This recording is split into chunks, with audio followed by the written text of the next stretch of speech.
Hello everyone and welcome back to my YouTube channel.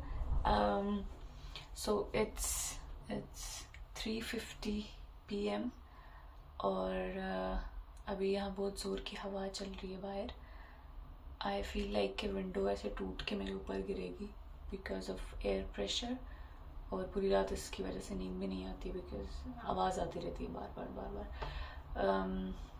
Other than that the update is कि Christmas break start हो गई है और सब कुछ मतलब शॉप्स वगैरह सब बंद है, लेकिन ये कि पार्टी सीन ऑन है, लोग अपनी फैमिलीज़ के साथ सेलिब्रेट कर रहे हैं क्रिसमस और मज़े मज़े की चीज़ें बना रहे हैं. बट हमारे जैसे स्टूडेंट्स जो स्टूडेंट डॉम में रहते हैं और जिनके पास इतना बजट भी नहीं है कि वो क्रिसमस या दिसंबर की ये जो ब्रेक है ये पाकिस्तान जाके अपने प्यारों के साथ मनाएं, तो हम लोग यहीं बैठे हुए हैं और जो पेपर्स आने वाले उनकी तैयारी करें. So because I want to post regularly, so बहुत पहले मैंने अपने इंस्टा पे एक Q&A क्वेश्चन आंसर सेशन के लिए एक वो डाला था, पोल टाइप डाला था, जहाँ डिफरेंट लोगों ने अपने क्वेश्चंस एंटर किए थे like whatever they want to ask me. So today I decided कि क्यों ना इस महान दिन पे क्यों ना आज उन क्वेश्चंस का जवाब दे दिया जाए. कुछ ज़्यादा important questions, I don't know आपको लगेंगे या नहीं क्योंकि काफ़ी पुराने हैं. तो the first question is, was doing environmental engineering from NUST worth it? I just got admission. So back to NUST. मज़े की बात, मेरी नस्ट वाली जो नस्ट की स्कॉलरशिप वीडियो है उसमें ऑडियो का मसला था, लेकिन उस पर सबसे ज़्यादा व्यूज़ हैं और आवाम उसके रेलिवेंट बहुत ज़्यादा क्वेश्चंस भी करती है.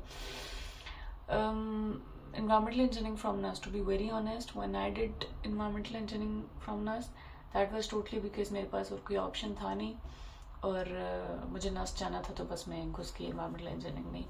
एट दैट टाइम पे मुझे स्कोप का बिल्कुल नहीं पता था. environmental engineering पहले सिविल के साथ पढ़ाई जाती थी. It's a vast field.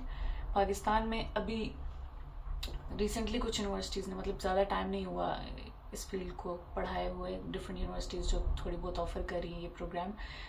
मेरे टाइम पे 2016 में जब मैंने स्टार्ट की थी तब तो लग रहा था यार किधर आ गए, मतलब डिफरेंट इंजीनियरिंग के कुछ सब्जेक्ट्स हम CS के पढ़ रहे हैं, कुछ सिविल वालों के बहुत ज़्यादा सब्जेक्ट्स पढ़ रहे हैं और समझ नहीं आती थी कि यार हम क्या करेंगे. इवन यूनिवर्सिटी के जो बाकी स्कूल्स वाले, बाकी इंजीनियरिंग वाले, दे यूज टू कॉल अस कि आप लोग माली बनोगे, यू नो, एनवायरनमेंट से माली बनोगे.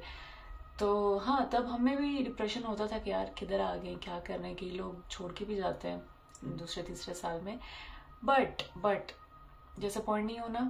अभी गुड न्यूज़, यूरोप में a lot of work is being done और यहाँ बहुत ज़्यादा स्कोप है इस फील्ड का. You will see people from mechanical, people from civil switching to environmental engineering, literally यहाँ आके मुझे पता चला. So environmental engineering is a very good field. Future is you know very bright for this field. Disappoint नहीं होना, बस आपको अपनी जगह बनानी है. जगह कैसे बनानी है? स्किल्स बनानी है. हमें थ्योरेटिकल पढ़ाया जाता है नस्ट में, कुछ ख़ास स्किल्स होती नहीं है. जो हमारे डिफरेंट सॉफ्टवेयर लर्निंग सब्जेक्ट्स होते हैं जैसे मैट लैब या इस तरह का प्रोग्रामिंग मस्ट है, वो ज़रूर कीजिएगा. तो वो हम अच्छे से करते नहीं हैं, जो चीज़ सीखने वाली होती है, स्किल्स बनाने वाली. बाकी थ्योरेटिकल बस हम पास करके और ये सब कर लेते हैं. तो ये कि अपनी स्किल्स बनाओ, देखो किस में इंटरेस्ट है. Environmental engineering is a vast field. इसमें वाटर आता है, सॉयल आता है, एयर आता है. आपने किस चीज़ में जाना है? माई इंटरेस्ट है specifically in sustainability and climate change and all that.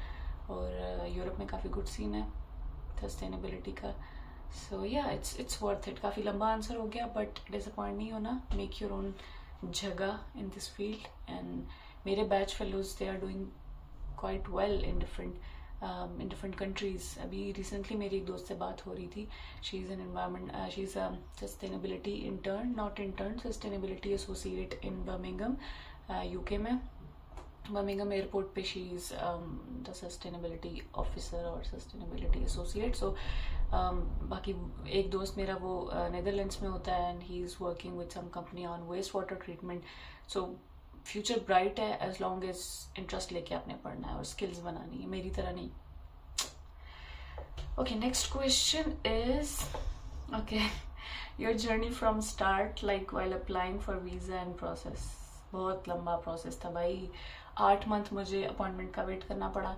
फिर जब मेरी अपॉइंटमेंट आई, एक बार कैंसिल हुई, फिर एम्बेसी वालों ने बोला कि दोबारा से रजिस्टर करो। दोबारा से रजिस्टर की। मज़े की बात, मेरा एक दोस्त जिसका अपॉइंटमेंट नंबर मुझसे पहले था, 2-3 महीने पहले था, तो कैंसिल तो सबकी इकट्ठे हुई, लेकिन जब दोबारा रजिस्टर करने का कहा तो मैंने उससे पहले रजिस्टर किया, तो फिर मेरी उससे आगे हो गई। और एक और इससे भी ज़्यादा मज़े की बात कि जब आई मेरे अपॉइंटमेंट आने के बाद 1 हफ्ते बाद उनने दोबारा से कैंसिल कर दी। मतलब मैं इतने छोटे मार्जिन से बची हूँ, वरना मुझे भी 1 और साल बैठ जाना पड़ता वेट में अपॉइंटमेंट के। तो अल्लाह का प्लान था आई गेस मुझे यहाँ इसी साल 2023 अप्रैल में लाना। और बाकी वो जो मेरा दोस्त है जिसका फिर रह गया था, कैंसिल हो गया था, उसने साल फिर किया और hopefully he gets an appointment. तो बहुत बैड सीन है अपॉइंटमेंट का। सबसे पहले मेक श्योर कि आप अच्छे से रिसर्च करो कि किस टाइम पे अपॉइंटमेंट के लिए अप्लाई करना है, और जो व्हाट्सएप ग्रुप है कि अपॉइंटमेंट वाला, वो ज्वाइन कर लो। हाल ये कि उसमें बहुत ज़्यादा लोग कभी कभी डरा भी देते होते हैं अजीब गरीब खबरें फैला के, बट ये कि पता हो कि क्या चल रहा है उसके लिए वो ग्रुप वगैरह ज्वाइन कर लो। बाकी ये कि हाँ, जर्नी अपॉइंटमेंट ले लो, उसके बाद जर्नी की बात, बाकी वीज़ा लग जाता है इजी सीन है। यूनिवर्सिटी में एडमिशन ले लो, अपॉइंटमेंट ले लो, और बाकी जो प्रोसीजर है पूरा अप्लाई करने का या यूनिवर्सिटी से जो आप डिग्री वेरीफाई कराते हो वो सब, वो I will maybe explain in some other video. Next question is how to get admission और apply for PhD programme. To be honest मुझे कोई आइडिया नहीं है, but I have seen people जो PhD पे फुल स्कॉलरशिप पे आते हैं। PhD का आई गेस हो जाए सीन तो काफ़ी बेहतर होता है। और मेरी एक दोस्त है जो अभी इटली में PhD की स्कॉलरशिप्स मैंने सुना है मिल रही हैं, तो आपको किसी प्रोफेसर के साथ डायरेक्ट उनको कांटेक्ट करना पड़ता है। मुझे I am not the right person to ask this question, so yeah. Germany और UK, which one is good for masters? So यार डिपेंड करता है आप पे, आप कितना टाइम देना चाहते। UK में जैसे 1 साल का मास्टर्स है, जर्मनी में इट टेक्स 2 to 3 years, तो it's totally up to you. अगर आपको लगता है 1 साल में आप लाइक कर सकते हैं तो वेल एंड गुड। और प्रोज एंड कॉन्स दोनों जगह के। अब देखें UK में ये सीन है कि 1 साल, मुझे तो लगता है मैं 1 साल में मास्टर्स बिल्कुल नहीं कर पाऊंगी। इतने थोड़े टाइम में तो आप सेटल होते हो 1 साल में, और इतने में मास्टर्स भी ख़त्म हो जाए, देन जॉब ढूंढने का pressure and all that. So I guess ये पॉइंट थोड़ा सा मुझे लगता है कि यार UK का मास्टर्स आई डोंट नो, मुझसे तो नहीं होगा, बट आपका your call, it's your call. And other thing is language barrier. UK में इंग्लिश है, वो मसला नहीं है, बट जर्मनी में आपको मास्टर्स हो भी क्या, जॉब के लिए आपको जर्मन आनी चाहिए, तो that's a plus point for UK। बाकी जॉब का सीन यार, as long as you have skills, मेरा तो ये ओपिनियन है कि आपके पास स्किल्स हो, UK हो जर्मनी हो कहीं भी हो, जॉब आपको मिल जाएगी। So yeah, when you move to Germany? मैं अप्रैल 2023 में आई हूँ। It's been like 8 to 9 months I am here in Munich. I am doing environmental engineering from TU Munich. How can apply for BSc in medical physics? Bachelors के लिए बाहर आना, मैं तो इसके हक में नहीं हूँ, बट अगर आपने आना है तो प्रोसीजर आपको आई गेस जैसे ही वेबसाइट पे पहले एडमिशन ले लो, अपॉइंटमेंट के लिए फिर अप्लाई करो। Once you get the admission letter, पहले प्रोग्राम सबसे पहले सर्च करना है आपने, BSc मेडिकल फिजिक्स। मेडिकल के लिए बहुत कम मैंने सुना है कि आवाम इधर आती है, मोस्टली इंजीनियरिंग स्टूडेंट्स आते हैं। Okay, next question is how much budget is required and how can we go without block amount if there is any scholarship? यार 1 साल पहले मेरे लिए यही क्वेश्चन हर एक सीनियर से करी थी कि यार मुझसे तो ब्लॉक अमाउंट के पैसे नहीं अरेंज हो रहे, क्योंकि 11,000 यूरो सबमिट कराना था। दैट उस टाइम पे that was almost 32 lakh. I remember 299 rate चल रहा था जब मैंने सबमिट कराए थे। तो नहीं होता यार, हर एक के पास नहीं होते। कितने जोर की हवा चली बाहर से। हर एक के पास नहीं होते पैसे। मतलब मैं अजीब स्कीमें दिमाग में लगा रही थी यार, किसी से ले लूँ, कोई किसी, ऑब्वियसली इतनी ज़्यादा अमाउंट कौन देता है आपको सगे रिश्तेदार नहीं देते अगर उनके पास हों भी। तो मैंने तो ये किया था कि 5-5 लाख डिफरेंट लोगों से कुछ अपनी सेविंग्स ऐसे करके जोड़ के फिर मैं आई थी। बट यार ये होता है ना कि आई नो, अगर आप एक बार नियत बना लो ना, आप ये पैसे अरेंज कर लोगे। मतलब मेरा भी यही सीन था कि मतलब दूर दूर तक मैं अपने माइंड में सोचती भी नहीं थी कि यार मैंने ब्लॉक अमाउंट्स का अरेंज करके और फिर जाऊंगी। मैं डिफरेंट स्कॉलरशिप्स और इन सब के चक्कर में पड़ी हुई थी।